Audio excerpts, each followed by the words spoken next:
देश के वर्तमान अर्थव्यवस्था में जन अधिकार पार्टी की भूमिका।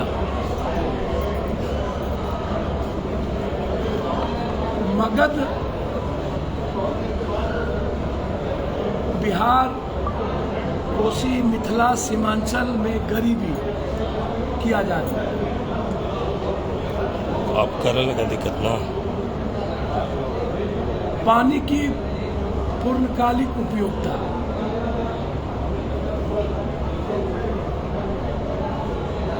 हर कीमत पे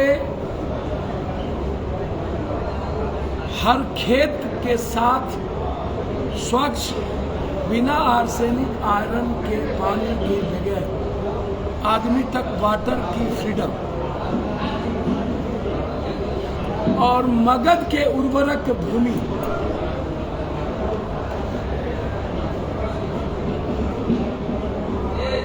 जो सुखाड़ की धरती जिसको कही गई।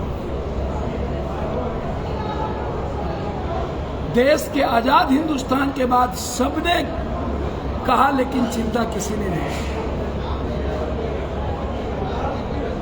हम लोग, हमारी पार्टी ने ये निर्णय लिया है कि इस चिंतन शिविर से जो गरीबी और अमीरी, एक तरफ अमीरी बढ़ गई, 9 आदमी के पास दुनिया की सारी पैसे चले गए, अमीरी 39% 8 साल में बढ़ गई,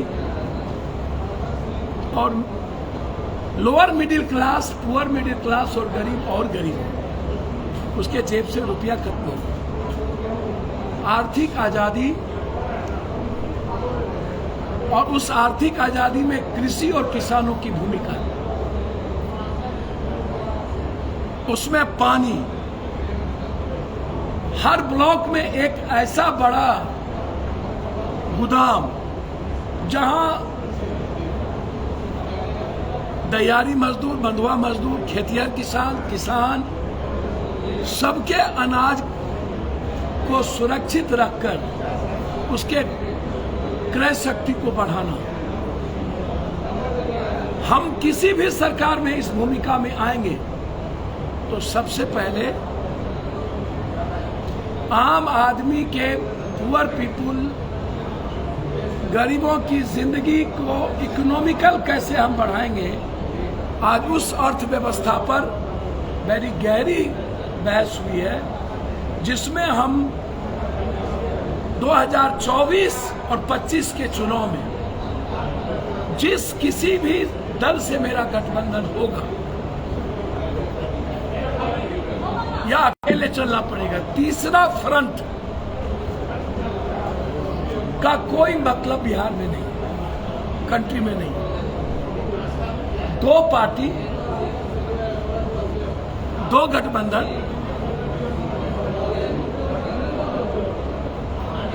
और हमारे इस पलायन को रोकना और गरीबी से आजादी, इनको लेकर हम लोग पंचायत स्तर पर एक रात एक ब्लॉक में रहने का संकल्प हुआ। एक विधानसभा में 243 विधानसभा है, 243 दिन हर विधानसभा में संकल्प के साथ कि हम ही बदल सकते हैं बिहार के 13.5 करोड़ की आर्थिक स्थिति, हम ही गरीबी से आजादी, हम ही इंसानियत की रक्षा कर सकते हैं। इन मुद्दों को लेकर जनता के बीच जाने का एक नया संकल्प, जिसमें 2 निर्णय, एक आर्थिक आजादी, गैर बराबरी को खत्म करने का संकल्प, और बिहार जो आज अंतिम पौधान पे है, इतने बड़े आर्थिक साम्राज्य के बावजूद हम दुनिया के सबसे अंतिम पौधान पे आए हैं। बिहार को 1 to 3 में की लड़ाई लड़ करके 1 to 3 में बिहार को नंबर 1 करना, यह संकल्प के साथ इस शिविर से निकलेंगे, और जहां भी गठबंधन होगा उस गठबंधन के साथ हमारा जो मैनिफेस्टो होगा, उस मैनिफेस्टो के आधार पर हम गठबंधन करेंगे, ताकि बिहार के साथ कोई सौतेलेपन का व्यवहार नहीं, मगध के इतिहास को, जो कवि राजा अशोक ने दुनिया के निर्माण में जिसका असर था, उस मगध की धरती जो बुद्ध ने विश्व को मानवता के लिए किया था, पप्पू यादव एक बुद्ध के मानवतावादी कैरेक्टर के साथ और अशोक के शासन के उस अद्भुत आर्थिक आजादी के साथ दो समन्वय, एक तरफ मानवतावादी आइडियोलॉजी ही हमारा सबसे बड़ा होगा, किसी कोई राजा है फकीर, कोई चाहे कोई कुछ, पप्पू यादव सिर्फ मानवतावादी, और दूसरी तरफ अशोक की आर्थिक, इन दोनों संकल्प के साथ आज निर्णय हुआ है वाली ही गठबंधन से हम लोग आगे बढ़ेंगे। और यह हमारी 4 सीटिंग बाकी है, उस संकल्प के बाद ही तय होगी कि इस गठबंधन का, इस प्रशिक्षण का कल क्या निचोड़ निकलता है। कल ऐसे सीएम भी तार ऐसे विपक्ष में लगा तो आप तो जहाँ तक हमको मालूम है कि आप भाजपा के साथ नहीं जाएंगे, क्लियर है कि महागठबंधन के साथ नहीं। देखिए, मैंने पहले कहा कि यहाँ जो आए हैं 800 लोग, वो सब के सब नेता हैं, वर्कर कोई नहीं। अध्यक्ष है, प्रखंड अध्यक्ष है, छात्र अध्यक्ष है, यूथ है, युवा शक्ति है, महिला है, या एक भी वर्कर नहीं है। सब निर्माण करने वाले लगभग 800 से 900 के बीच लोग, या पैसे समझ। मैं तो धन्यवाद दूंगा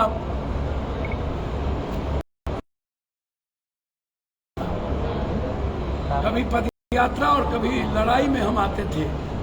राजगीर के बाद 2024 और 25 की राजनीतिक विचारधारा और बिहार निर्माण की भूमि की आजादी और बिहार को एक नया विश्वास और उम्मीद जगेगा और मानवतावादी राजनीति की शुरुआत। सर, 2 दिवसीय जो यात्रा पर नीतीश कुमार निकले हैं, उसे लेकर भाजपा कह रही है कि कई ऐसे राज्य हैं जहां नीतीश कुमार का बाइकआउट किया गया है, राज्य जो है उनको समर्थन नहीं किया, इस पर आपका क्या कहना? भाजपा इतना न झूठा फरेबी है, इतना न मार्केटर है, गणेशों जी को दूध पिला दिया था। और अब भाजपा के नेताओं पर भरोसा का कोई उम्मीद है? भाजपा को आग न लगी तो 24-25 को सीमांचल अमित शाह कहला रहे, आगे लगा देना। सीमांचल ही क्यों? नफरत और डर जो भाजपा का मूल मंत्र है, बांटो, डर पैदा कर, नफरत पैदा कर। बिहारियों को नाश करने में भाजपा की सबसे बड़ी भूमिका। हमेशा मगध ने भाजपा को सबसे ज्यादा ताकत दी, और मगध का आर्थिक, सामाजिक और राजनीतिक शोषण भाजपाइयों ने किया। मगध को गरीब बनाने का काम भाजपाइयों ने किया।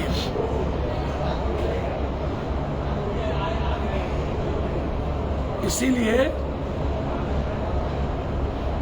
हाथी चले बाजार, कुत्ता भूखे हजार।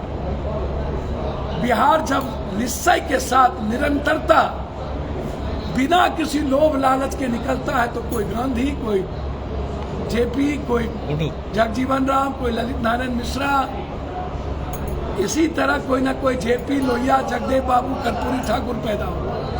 फिर राजेंद्र बाबू, जगजीवन राम और ललित बाबू के बाद एक नए बिहार की गणतंत्र की आजादी की शुरुआत से लेकर के आज तक जो बिहार की भूमिका शैक्षणिक, राजनीतिक, सामाजिक आजादी का, सांस्कृतिक आजादी का, साहित्यिक आजादी का जो आज नमूना है, उसमें बिहार और नीतीश कुमार जिस संकल्प के साथ बिहार के 13 करोड़ की उम्मीद को जिसने तोड़ा है, और 2024 में एक संकल्प के साथ सबको एकत्र करने का निर्णय लिया है, निश्चित रूप से बिहार जब ये राह चल पड़ी और संकल्प ले लिया, तो 2024 में मुझे उम्मीद है कि ये नफरत और डर और आम जिंदगी को तबाह करने वाली अर्थव्यवस्था, किसानों को मारने वाली और महिलाओं की जिंदगी को समाप्त करने वाली और गरीबों की आय को खत्म कर देने वाली इस भाजपा का जाना तय है।